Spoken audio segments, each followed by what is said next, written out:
Click the bell icon to get latest videos from Ekeeda. Hello students, as of now I guess you must be very clear about what this term ethics is all about. How important is it into your life? How important is it into your organizational life as well, right? So now in today's lecture we'll understand certain objectives of ethics, right? You understood it is important into your life, no doubt. But what are its basic objectives? What it has to do with your life? So we'll study it in this particular video. So let's start with the video.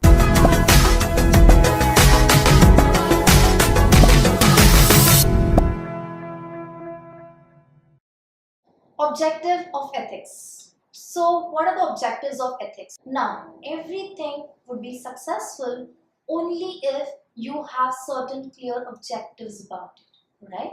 Now, how should be your objectives? How should be your goals? They should be smart. Now, what do I mean by this term smart? Not smart like you. Smart over here means specific, measurable, achievable, realistic, and time. So any objectives that are smart will be successful. Similarly, our objectives into our life needs to be smart. We need to be very specific about what we want to achieve into our lives. It should be measurable, it should be quantifiable, right? It should be achievable and realistic as well at the same time. You are going to consider so many things which are not into your capacity. Will you achieve it? No. So you need to consider those things as well. What's the reality? And the last thing, that it needs to be time bound. Now what do I mean by this thing time bound? Okay, we'll take a simple example. Now, your class teacher have told you that by end of this week, I'll be conducting test for unit 1 into ethics. Now, it's time bound. That's by the end of this week. So how much time do you have? 1 week. So will you study within that 1 week? But of course. Now say for example, your class teacher said that you have to study this unit 1 of ethics. I'll be conducting a test. I'll let you know when I'll conduct it. Are you really going to open your books? I don't feel so. We don't open our books up to our examination comes, right? So what we're going to do? If it is not time bound, I'm not going to do it. So it has to be time bound. If it is time bound, I'll really be in that pressure to achieve that particular objective into the time. Similarly, the objectives of ethics are very clear. It has to do so many things into your life, right? So now by this subject ka end, I'm very sure you guys will understand how to lead a ethical life. So let's understand what is the objectives of ethics. So what are the objectives of ethics? First thing, objectivity for life. What is the objective of your life? Again, leading a good standard life, right? Now, how will you lead a good standard life? By following certain norms, rules, regulations, principles. Now, if I follow these things, my objective of life, that is leading a good standard life, will be very much achieved. What if I do not follow these things or these practices into my life? My objective of life will not be achieved. I'll not be able to achieve that good standard life. If you remember in the evolution of ethics, we studied that the biology and human behavior will collide with each other, and then there will be an informational feedback that will be received. Now once we receive an informational feedback, what happens? We either sustain or redirect the behavior. If I'm not ready to redirect the behavior, even though it is wrong, then that's something a wrong approach, right? I cannot do that. I have to redirect my behavior. And through redirecting the behavior, what do? I go away from the vicious cycle of pain. Does anyone over here requires a vicious cycle of pain? Is there anyone over here who loves pain? No one, right? What happens? We do not love pain over here, so we run away from this vicious cycle of pain. And when I run away, what will I do? I'll redirect my behavior and I'll achieve the objective of my life. So the first objective of ethics was fulfilling the objectivity of your life. Now what's the second objective of ethics? Second one is standards for life. Does it create certain standards into your life? Yes, it creates certain code of conducts which you have to accept. Okay, it is an individual motive. If I say that you have to accept, doesn't mean that you're really going to accept it, right? It's an individual motive. It again depends on the situation as well. If you guys remember, I had taught you utilitarian ethics. Now it depends on the consequences. Now to give you a simple example here. You see a girl running in front of you straight on that road where you are standing. Now four boys, once that girl passes from there, four boys are running on the same street. They come to you and they ask you, did you see a girl running on the street? And they are somebody who are looking very weird like kidnappers. What will you do at this thing? Now since childhood we have been taught we have to speak the truth. But in this situation, will you speak the truth? Will you tell them the fact that you had seen a girl and she went running on the street straight? I don't feel so. Any of us would do that, right? Now, this is what is your standard for life. This is what is greatest happiness of the good people. Now, this is your utilitarian ethics. As I said, ethics depends on the utilitarian things. That's your consequences.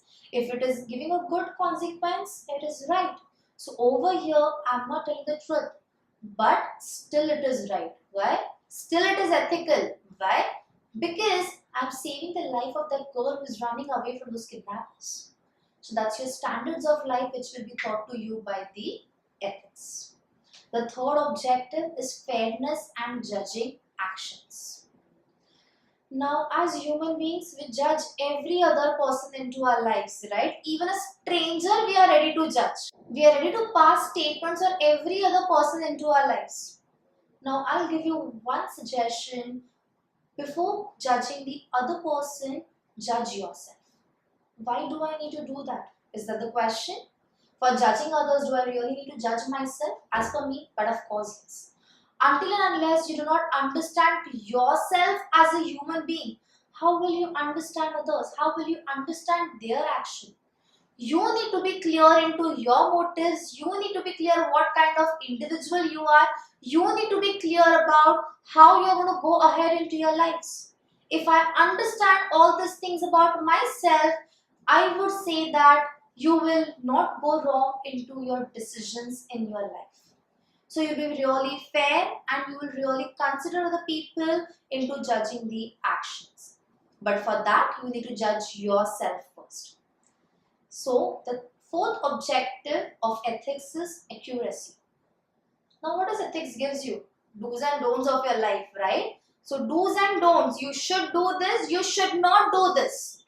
That's very accurate, right? It's very clear. What happens over here? It's very clear. This particular action is wrong. This particular action is right. So it gives me an accurate result.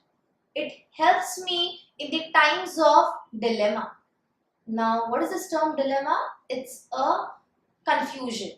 Now, it's an ethical dilemma. Now, what's an ethical dilemma? As in the case that I said, the girl is running on the street. I have been taught since childhood that I have to speak the truth. But now I am into an ethical dilemma. Should I follow what has been taught to me since the childhood? Or should I save the life of that girl? So what happens over here? I am really confused. So I have to take decisions between two confusing decisions. Now what will happen? How will you take an accurate decision over here? Through ethics, right? It will tell me the do's and don'ts and I'll be very accurate in taking my decisions. The next objective of ethics is truthfulness. What's truthfulness? Whatever you say, you need to have a systematic explanation behind it. Your actions should be very well defined and very well justified by you. Now this is what your ethics helps into it. Now, again carrying forward the same example ahead, if I do not speak the truth over there, am I actually not following the ethics which have been taught to me by my parents? No. I have a systematic explanation for it. Now what's the systematic explanation? I had to save the life of that girl. And for saving the life of that girl, I have spoken the false over there. And that's completely fine. But from where did this confidence in you come? The truthfulness, the systematic explanation, the ethics. The next objective is impartiality and equality. Now, being impartial and being equal is really important, right? Now, equality, what do I mean by equality? I should treat each and every person equally. Remember one thing into your life, no person or no work is small.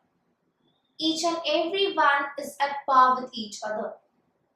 Now, if you are a manager of a company who is running on the roads into the BMW and there's a street hawker who is selling sandwiches over there, how will you react with that person? How will you behave with that person?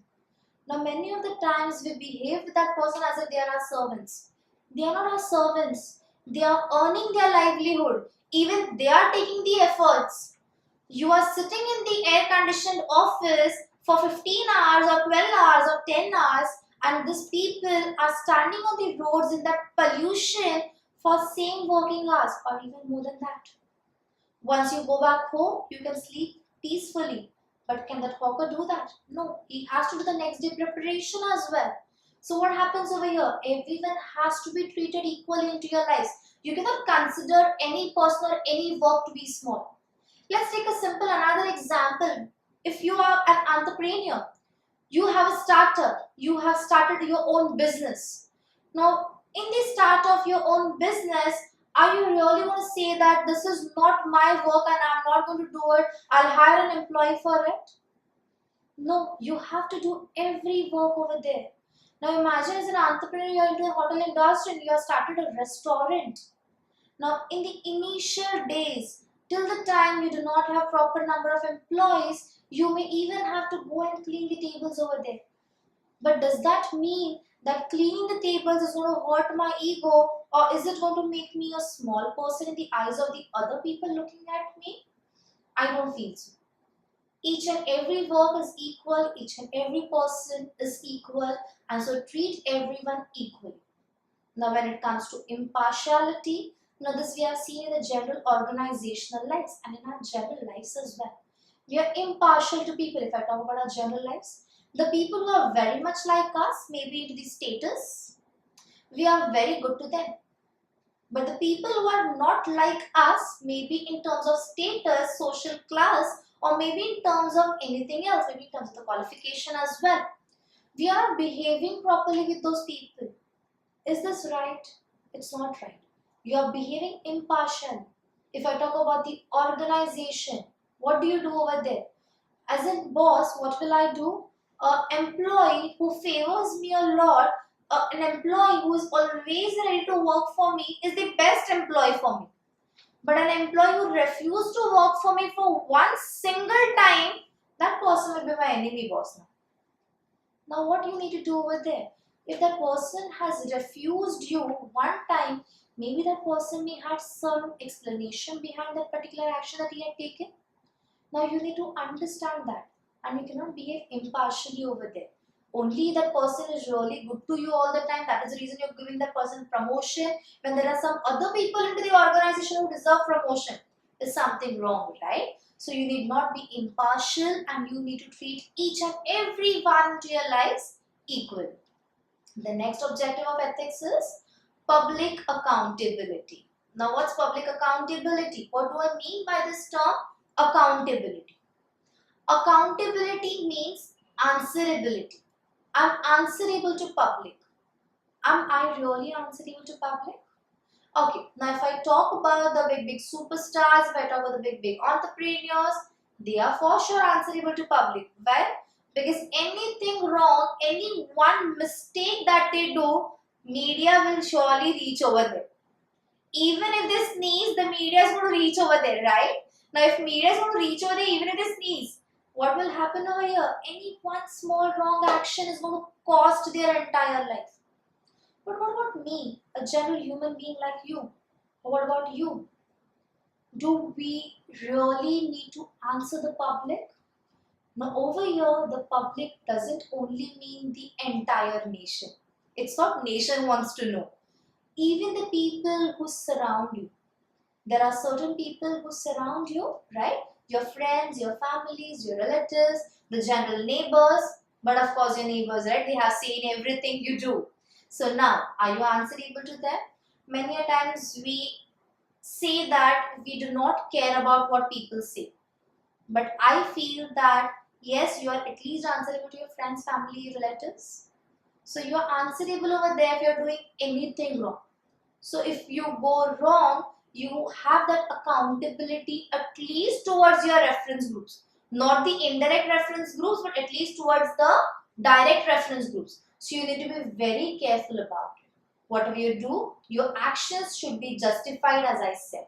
If your actions are not justified, you're going to face a lot of problems into your life. So better than putting up a status as log kya kahenge, start thinking about at least the log who are around you, right? At least your immediate relatives, at least your immediate friends. They are the ones who will, but of course, consider what you're doing, and you need to consider them in whatever you're doing, right? So I hope for you guys now objective of ethics is clear. Now what ethics has to do into your lives, is it clear? So I hope that everyone is going to start following ethics because it has to do so many things into your personal life as well, right? Thank you for watching this video. Stay tuned to Ekeeda. Subscribe Ekeeda.